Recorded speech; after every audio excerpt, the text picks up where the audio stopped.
Hello class and welcome to chapter 6. We are going to be looking at Head Start and Early Head Start, empowering change within. I want to explain that Head Start and Early Head Start are two different programs. They are federally funded through Head Start. So we're going to be learning about that and working through that. So let's start with our opening questions. Our first question is, who do you think should be responsible for providing and medical care for children?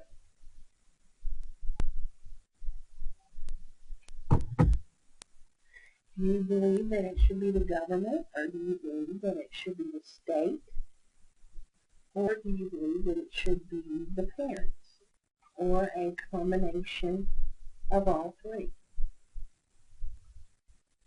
And what elements do you think should be a part of optimal home, school, and community environments for children? When it talks about elements, we're talking about dental, we're talking about food, shelter, medical, daycare, learning process, those different things. And who do you think should be responsible for providing food and medical care for children? And there are different levels of children. We're talking about children in poverty, talking about middle class, high class. And even though we don't classify people in those categories, it is a common thing to understand that those social classes do exist. So, in early intervention programs, the term that we use in early childhood, the term used to refer to programs for children who are living in conditions that include one or more of the risk factors for possible future school or life problems. Those risk factors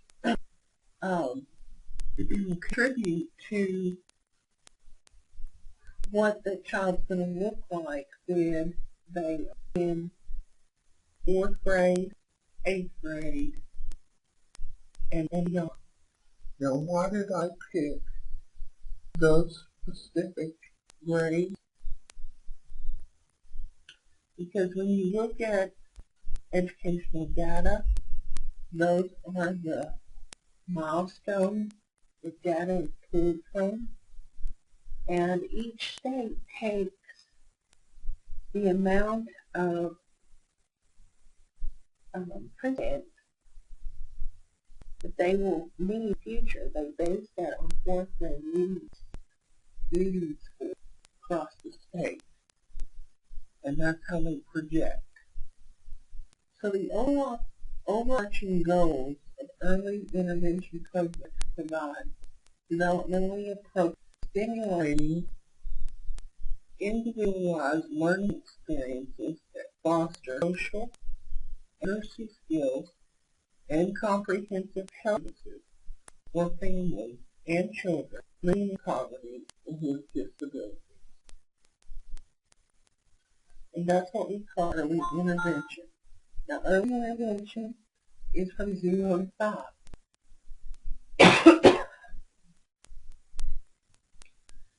So research supports that through a widespread of research, risk factors for later school and social problems have been identified for children who are living in poverty, who come from single-parent households, who come from a teenage mother, who have low parent educational levels, their parents are unemployed, they have a low bank loan, low legacy, and they have a disability.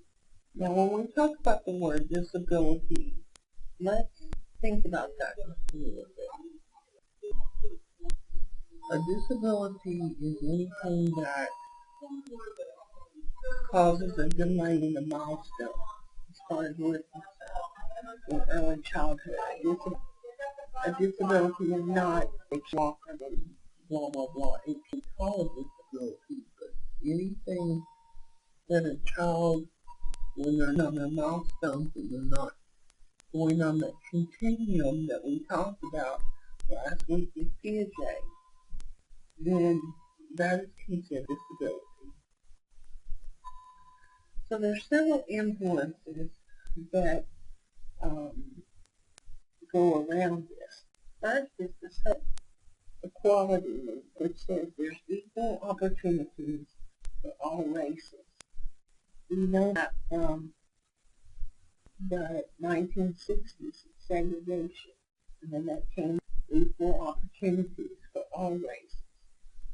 Increased opportunities for women, we saw that coming in the and then increased accessibility of quality programs for lower children, for lower income children. And then you have the brain development research, which basically tells us that there are those critical topics that we should be learning those.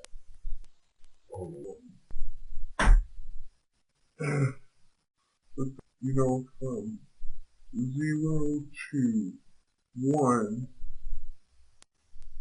the eyes are doing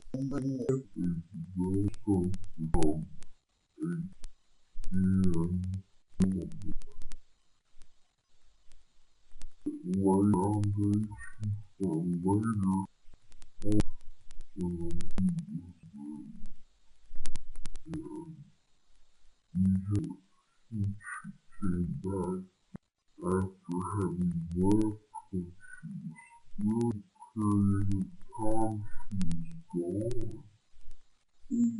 She never got well, and she actually started emotions like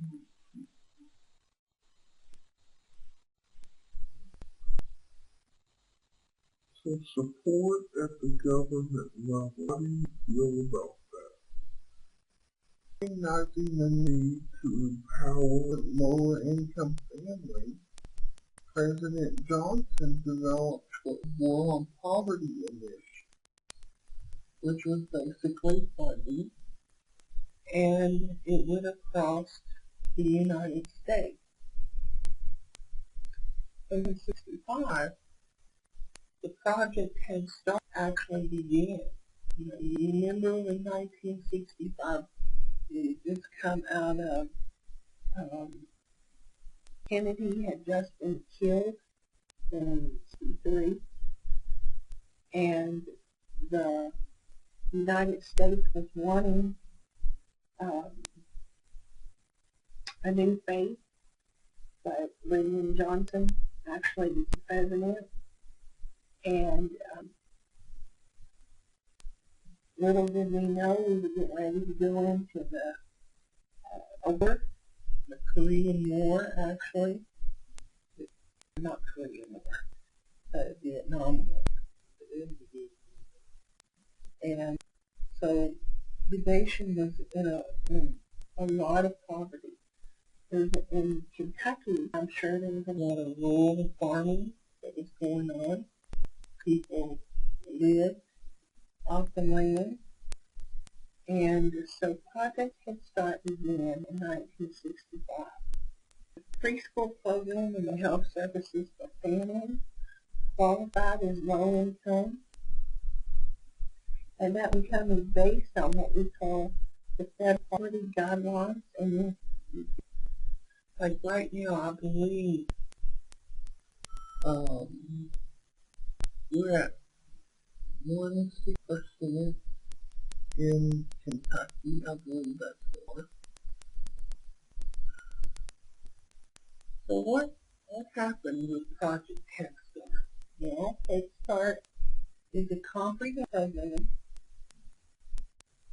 It is a preschool program. It can either be half day or full day. It has a learning part of it. Head Start is federally funded, so they operate under a nutrition command. They also have several developmental screenings that they look at. They look at health development screenings. They look at cognitive development, and they also look at mental health. Those are the three primary screenings. Now, do they do those in the church? No, what happens is like with the health screening, Head Start has presentation that they provide.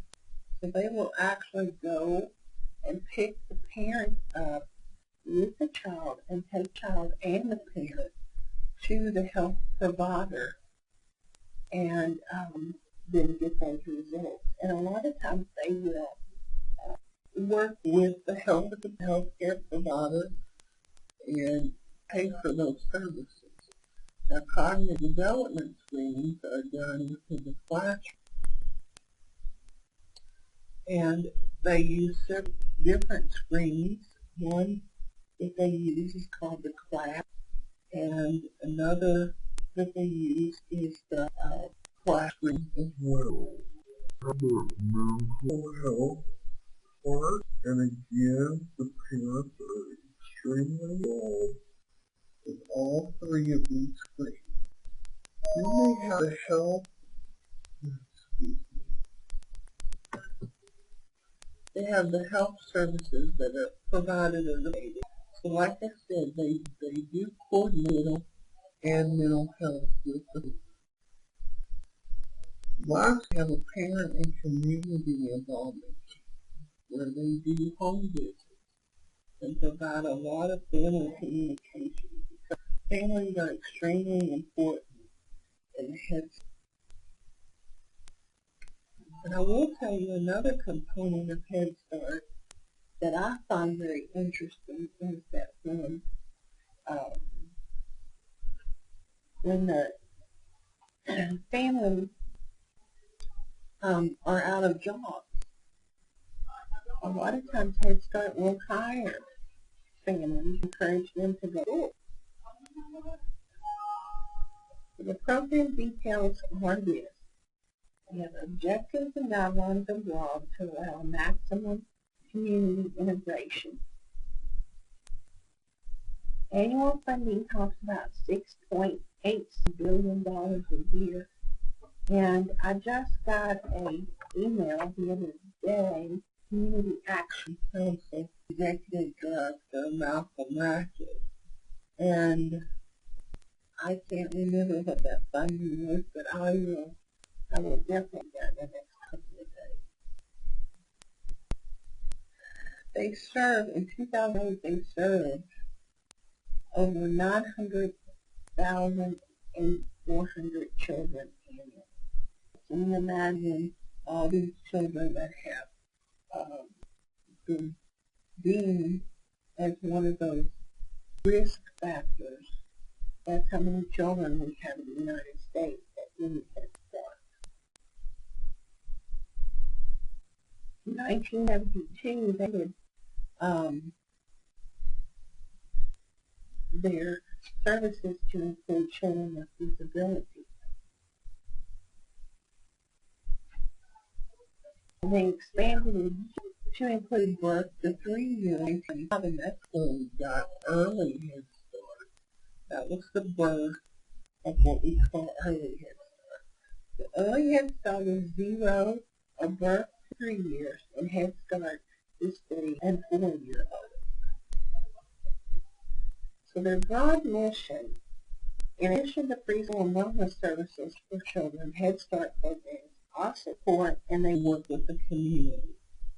If you look at the Community Action Council here in Texas and Kentucky, you will see that they have a homeless shelter. They work with the help with the heating and air conditioning.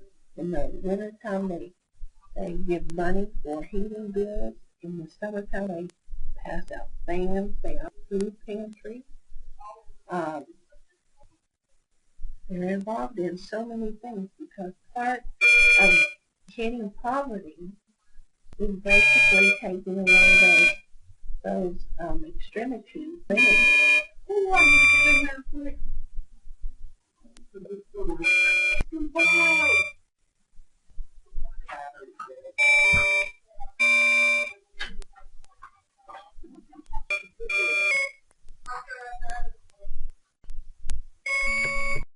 Council here in Texas and Kentucky, you will see that they have a homeless shelter. They work with the help with the heating and air conditioning. In the wintertime, they give money for heating bills. In the summertime, they pass out fans. They have food pantry. Um, they're involved in so many things because part of hitting poverty is basically taking away those extremities.